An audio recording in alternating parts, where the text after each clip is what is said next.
Laga klasik kembali lagi mempertemukan Arema Malang dengan Persipura Jayapura yang akan bermain pada hari Jumat tanggal 28 Januari, kick off pada pukul 20.45. Dan di sini saya hanya ingin mempreview untuk kedua tim karena boleh dibilang saya mengikuti pertandingan-pertandingan dari Arema Malang dan Persipura Jayapura di pertandingan-pertandingan sebelumnya. Jadi saya sudah mengerti strategi yang biasa dimainkan oleh kedua tim. Dan saya coba memberikan pendapat aja sesuai apa yang saya lihat dan sedikit kritik dan saran ya tentunya. Arema Malang dan Persipura ini sama-sama lagi inkonsisten di dalam power mencetak gol ya. Jadi pemain-pemain yang mencetak gol ini masih dalam inkonsisten. Bisa dibuktikan dari 3 pertandingan terakhir dan juga saya sudah melihat data dari kedua tim ya ini. Tapi boleh dibilang Arema Malang kemarin saat lawan PSIS Semarang tidak ada Fortes, dan saat lawan PSIS Sleman memang menang 2-0 ada Fortes, tapi Fortes nggak mencetak gol ya dan diganti. Dan lawan Bayangkara juga Fortes bermain. Dan untuk Persipura Jayapura itu boleh dibilang setiap pertandingan 3 pertandingan terakhir itu pemainnya selalu tampil seperti itu semua, tidak ada perubahan, tetap ada Yeven, Vergonzi, Mandowen, Pahabol ya. Ini 4 pemain inti lah boleh dibilang yang menjadi power mencetak golnya. Jadi boleh dibilang besok kedua tim harus membuktikan bahwa pemain-pemain yang boleh dibilang dari Arema ada Fortes, Dedi Santoso, ada Yudo, lalu mungkin ada Rian Kurnia ya, 4 pemain ini karena M. Rafli, Dedi Setiawan, Ahmad Figo dan Rizky Dwi dipanggil ke timnas ya. Jadi kemungkinan besar nggak dimainkan besok lawan Persipura Jayapura. Ini, jadi sama-sama 4 lawan 4 kita lihat pemain yang paling bisa membuktikan masalah power mencetak gol ini di siapa. Ini yang sangat penting. Karena apa? Variasi dari Arema Malang dan Persipura Jayapura ini sudah bagus kalau lagi konsisten mainnya. Ya, karena kemarin lawan PSIS Semarang di babak kedua Arema Malang sedikit bermain monoton. Ya, ini mungkin diakibatkan karena kecapean pemainnya. Karena bermain di babak pertama curah hujannya tinggi. Dan Persipura Jayapura ini juga tinggal konsisten karena apa? Saat lawan Persija bermain bagus, tapi saat lawan Persiraja di babak pertama itu lini tengahnya nggak bermain bagus. Ini ada plus minusnya. Jadi untuk Arema Malang dalam membangun serangan itu dari belakang ke depan itu melalui passing-passing pendek. Jadi boleh dibilang TikTok ke sayap atau melakukan passing long ball yang efektif. Ini yang ciri khas dari Arema Malang. Bermain long ball-nya yang mengerikan, efektif yang saya lihat. Nah, untuk Persipura Jayapura membangun serangannya ini harus pemain tengah dan pemain sayap berdekatan. Karena kalau saya lihat di pertandingan kemarin Persiraja Banda Aceh di babak pertama dan babak kedua itu pemain sayapnya nggak bisa tektok dengan pemain tengah karena jarak yang cukup jauh. Itu yang saya lihat untuk Persipura Jayapura. Jadi untuk Persipura Jayapura saat membangun serangan, semoga seperti saat lawan Persija, seperti saat lawan PSIS Semarang, benar-benar pemain tengahnya mensupport pemain sayap agar pemain sayap Persipura berani melakukan intercept. Karena kan saya sudah bilang bahwa Persipura kalau bermain pemain sayapnya diberikan support yang bagus oleh pemain tengah, passing-passing yang bagus gitu ya, itu akan cukup mengerikan untuk Persipura Jayapura. Ini ya, jadi tinggal lihat konsistensinya aja sebenarnya. Kalau Arema Malang, saya sudah lihat di 3 pertandingan terakhir itu memang hanya lawan PSIS Semarang aja di babak kedua yang terlihat permainannya sedikit monoton ya. Itu yang tadi saya jelaskan ya karena faktor stamina. Kalau Persipura Jayapura ini saat lawan PSIS Semarang bermain bagus. Berikutnya ketemu Persela Lamongan bermain kurang baik. Terus lawan Persija Jakarta bermain bagus lagi. Dan kemarin lawan Persiraja Banda Aceh bermainnya nggak bagus lagi. Jadi inkonsisten pemain tengah dan pemain sayapnya. Nah ini yang harus diwaspadai saat lawan Arema Malang besok. Ya, karena ini kan kesempatan untuk Persipura menjauhi zona degradasi dan juga untuk Arema Malang untuk menempelkan poin terus ya dengan peringkat 1 gitulah. Jadi boleh dibilang untuk Persipura Jayapura itu boleh dibilang ya strikernya kan Yeven ya, target man-nya. Ya itu boleh dibilang nggak terlalu bisa diandalin ya. Yang diandalin itu kan pemain-pemain sayap seperti Mandowen, Pahabol, lalu ada Vergonzi juga mungkin dari pemain tengahnya. Dan untuk Arema Malang itu semoga ya Yudo bisa bermain atau Fortes lah minimal, karena target man-nya yang saya kira Arema Malang butuh. Fortes harus bisa kembali lagi menunjukkan striker topnya gitu loh, karena kan top skornya nih Fortes ya. Jadi benar-benar pertandingan besok ini Arema Malang dengan Persipura Jayapura untuk masalah penyerangan itu kita lihat ya, untuk Arema Malang tinggal di masalah target man-nya ini Arema Malang. Tapi kalau Persipura ini konsistensi antara pemain tengah dan sayap dan juga target man-nya. Jadi ini PR yang saya bisa sampaikan untuk masalah penyerangan kedua tim, baik Persipura dan Arema. Dan cara pertahanannya Arema Malang saya sudah berikan reviewnya juga. Ketika Arema Malang diberi kesempatan pemain-pemainnya untuk balik mundur ke belakang, semua pemain Arema Malang akan balik ke belakang, mundur sampai setengah lapangan kurang ke belakang gitu. Kecuali kalau misalkan posisi tanggung ya, pemainnya nggak sempat mundur, itu Arema Malang akan melakukan pressing. Itu yang saya lihat. Nah, tapi untuk Persipura Jayapura saat melakukan pertahanan itu bagus saat melakukan pressing.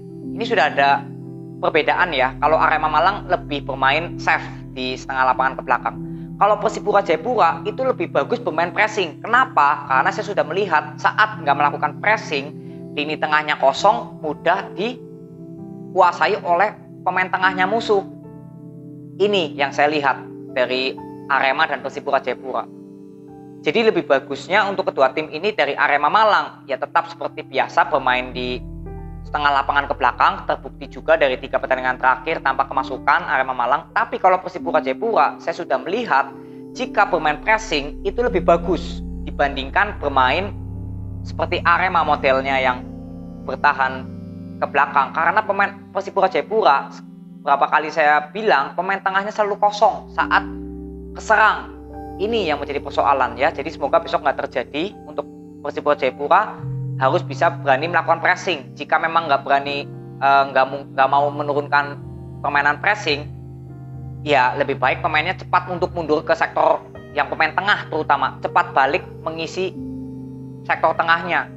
Karena beberapa kali saya lihat kosong Persipura Jayapura saat bertahan ini ya. Dan cara pertahanan dari Arema Malang yang saya katakan tadi ya, kan dia kan rapet ya, Arema Malang ini rapet di setengah lapangan ke belakang. Jadi Persipura ini boleh dibilang saat mendapatkan bola itu pemain tengahnya diberi kebebasan untuk mengontrol. Tapi ketika nanti pemain dari Persipura masuk ke area setengah lapangannya Arema, disitulah Arema Malang akan ngepres. Ketika ngepressing misalkan dapat gitu ya bolanya, di situ akan memainkan bola possession dan seringkali melakukan long ball dari Alfarisi ke biasanya M. Rafli ya, tapi mungkin Rian Kurnia besok di sayap kiri ya. Itu yang saya lihat berapa kali passing long ballnya itu efektif banget. Jadi serangan baliknya dapat, membangun serangan secara bola possession juga dapat. Itu kelebihan dari Arema Malang saat melakukan pertahanan. Nah, kalau Persipura Jayapura saat melakukan pressing itu membuat permainan dari musuh gak berkutik. Ini beberapa kali saya lihat. Buktinya lawan PSIS Semarang, Persija yang berada di segmen papan tengah Persija, lalu PSIS Semarang di segmen papan atas, gak berkutik permainannya karena Persipura bermain pressing. Ini jadi ada kelebihan untuk kedua tim ya, karena berbeda banget, cara pertahanannya pun berbeda, cara menyerangnya pun berbeda. Nah, untuk Persipura Jayapura melihat permainan dari Arema Malang yang bertahan setengah lapangan ke belakang, jangan cepat-cepat bermain long ball pemain belakang dan pemain tengahnya untuk ke depan atau ke sayap, pemain sayapnya Persipura. Jangan cepat-cepat mengambil keputusan long ball. Karena apa?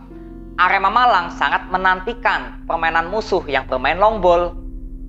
Itu cara menarik untuk memancing musuh agar diberikan ruang, biarkan, tapi biar cepat-cepat bermain long ball. Nah, ini yang jangan sampai terpancing dengan ritme permainan dari Arema.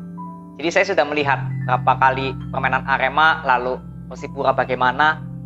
Dan untuk Arema, jika dilakukan pressing oleh pemain Persipura, cepatlah untuk bermain TikTok. Ya, bukan bermain TikTok, maksudnya bermain TikTok ya, pemain tengah dan sayap cepat bermain TikTok. Itu sangat terlihat Persipura Jayapura berapa kali, sekalinya pemain dari Persipura Jayapura melakukan pressingnya gagal, itulah yang menjadi momentum biasanya musuh memanfaatkan lini tengah yang kosong untuk Persipura Jayapura. Ini jadi ada plus minus yang saya untuk bagikan kepada kalian. Jadi untuk evaluasi senjata-senjata yang dimiliki dari kedua tim, saya sudah membaca sesuai dari pendapat saya. Jadi Arema Malang jangan sampai Persipura cepat mengambil keputusan long ball, dan juga untuk Arema Malang cepat bermain tektok dan bermain skill individunya juga boleh. Karena sekalinya Persipura melakukan pressing pemain Arema bisa keluar, itu akan menjadi momen berbahaya untuk Arema Malang ke sektor tengahnya Persipura Jayapura yang beberapa kali kelihatan kosong saat pressingnya gagal dilakukan. Jadi ini untuk evaluasi untuk Arema Malang ya, kembali lagi harus mewaspadai lini sayap untuk Persipura Jayapura, karena kuncinya kalau ingin membobol atau masuk ke pertahanan Arema Malang, Persipura harus bermain sabar dan banyak pergerakan dari lini sayap bahkan pemain tengah, biar memancing pemain Arema Malang keluar dari kerapatannya di tengah. Ini yang saya lihat. Karena kalau dipaksakan untuk melakukan skill individu atau banyak dribbling Persipura Jayapura nanti lawan Arema, berapa kali Arema Malang susah ditembus. Jadi benar-benar harus pinter-pinternya pemainan sayap atau pemain tengah memancing pergerakan dari pertahanan Arema Malang, baik lini tengah dan lini belakangnya, agar keluar dari pertahanannya. Ini kunci saat menghadapi musuh yang pertahanannya sangat solid. Jadi jangan cepat-cepat bermain long ball, kecuali kalau striker dari Persipura target man-nya bagus. Tapi kalau di sini Yeven yang ngontrol bola aja susah, lebih baik jangan ngambil resiko, karena sekalinya Arema Malang merebut bola bisa melakukan counter attack. Ini ya, jadi Arema Malang ini bisa counter attack dan juga bisa membangun serangan dengan bola possession. Itu yang saya lihat dari Arema Malang. Jadi banyak pergerakan untuk lini sayap dan lini tengahnya, jangan banyak dribbling saat ingin membangun serangan, kecuali kalau pemain sayapnya sudah posisi mau melakukan intercept, itu bebas.